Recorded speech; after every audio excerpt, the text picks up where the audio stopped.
Folks, southern Wisconsin is really a great place to fish, and over the last several years, I've had the privilege of fishing with Matt Bashonich. I call him Dr. Bass.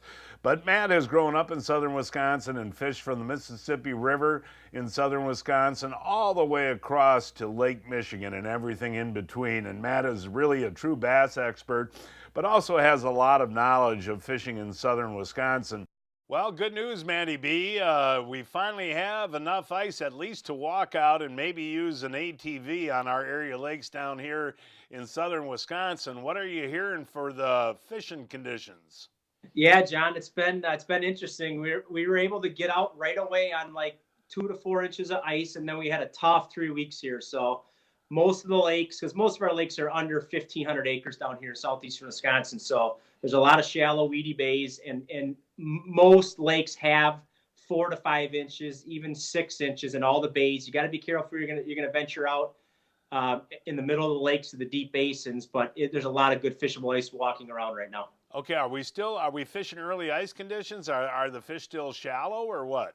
Yeah, John, absolutely. I mean, just this past weekend, on about 4 inches of ice, get out in some weed beds and anywhere from 10 to 15 feet of water. We had a combination of nice sized bluegills and perch and some big jumbo crappies mixed in. So right now, it still is true first ice, even though it's mid-January to end of the January.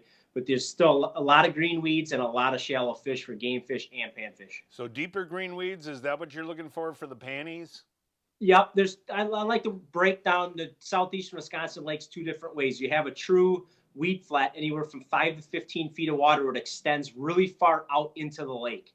And then that's where I'm going to pepper 25 to 50 holes over all those green weeds in that 10 to 15 foot and just bounce around. And the key spots that you want to look for, because most of our lakes are clear and you can see through the hole, or if you set up your pop-up shanty and you can look down and see through the hole, is look for those sand pockets and clear openings in the thick weeds. And that's where a lot of these big panfish sit. What about basins this time of year? When I talk about basins, like I always tell anybody, grab a Lake Master chip and you can see those mud basins that are in 20 to 30, 35 feet of water. Are those holding fish this time of year, panfish?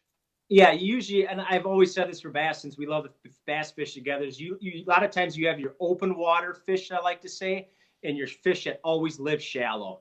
And I think you're always kind of working with two different things. So you're going to have those fish in the shallow weeds, but then you always have a certain year class or certain types of fish, whether it's panfish and game fish, that live out in that sandgrass and out in those deep basins. And those are the fish that you drill a lot of holes, but when you get on them, a lot of times it's fast and furious because they will be suspended off the bottom, and they're usually aggressive feeders.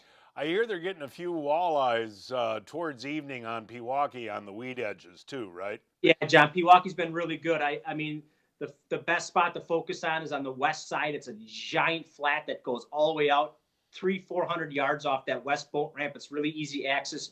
You can walk out, take an ATV, and again, you can set your tip ups right on top of the weeds, or get out in those weed lines, or look for the big open sand pockets in those weeds. And the walleye population is really good in Pewaukee right now. You hear anything about the Madison chain at all, Matt? Yeah, I mean, the one thing I always say about the Madison chain is you want to go out and just catch a lot of fish, take kids out for their first time, or just to take kids for a couple hours and have a lot of panfish action. You can't go wrong going over to Monona. I mean, it's just fast and furious. Got to weed through them a lot of times, but it's a lot of excitement. Now, way down in the southern part of the state, I don't think Lake Geneva is going to be really safe for travel this time of year. If you can get onto the bays of Lake Geneva, that can be excellent crappie and bluegill fishing, right? Yeah, I mean, the first spot you're going to get out is Williams Bay over there, John, on the west side, and there's a public boat ramp over there. And just be careful, because even though it's a bay, I mean, that's very deep in the middle, and the wind can really move the ice around there. But there's a really good 15 to 20 foot weed edge that goes all the way around Williams Bay, and you can fish in those weeds or get on that weed edge. But yeah, Williams Bay can be good for panfish and downtown Lake Geneva. What about Delavan? Yep, Delavan, I mean, right up in front of the golf course, the whole big flat right up from the public boat ramp there. I mean, you have everything. Walleyes at first ice on tip-ups.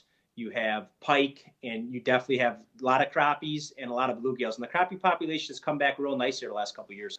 Before we go, Matt, any recommendations on lakes in southern Wisconsin? Can you name a few for us? Yeah, I mean, right now, you have Pewaukee, you have the Madison chain, you got Oconomowoc, you have the Kettle on Nagawicca is a place you got to walk to, but it's a great fishery. It's deep and there's a lot of big gills in there. And I mean, that's kind of what I focus to right there. And I'm excited that we got this cold snap. I'm going to be up on Winnebago soon, and you got Matt Merton up there. And again, panfish, one of my favorite things is just a small gold Acme tungsten jig and those weeds for the panfish. I mean, you can try the spoons and the bigger stuff, but when in doubt, you want to catch bluegills and crappies, downsize, 2-3 pound test, put a little gold tungsten on or a little glow in the dark, tip a couple spikes on there, and fish those weeds. You know, that really is a good tip because you and I were in South Dakota together a couple of weeks ago, and you could not catch anything on a big bait. I mean, you could call them in on a big bait, but they would only hit that real small profile. And that's another great thing that you just said, John. Don't be afraid to have 2 ice fishing rods with you and have both of them rigged up. Whether you're hole hopping, you're anchored in your shanty, have a bigger bait that makes noise, and then have a small tungsten jig on, tipped with some. We were catching walleyes and big perch on those little gold tungsten jigs, but we were calling them in. So literally, you're going to drop a bigger bait, whether it's a rattling bait or a spoon or something like that, and you're going to do a bigger yo-yo cadence and move that bait 2 to 4 feet through the water column. As soon as they come in on the hummingbird, if they don't bite it, reel it up real quick, drop your small tungsten down, shake it with that finesse approach, and you're going to put more fish on the ice. I would agree, and I love that yo-yo technique that you Yo-yo, love. yo-yo. Yeah. All right, Matty B. Thank you, buddy. Thanks, John.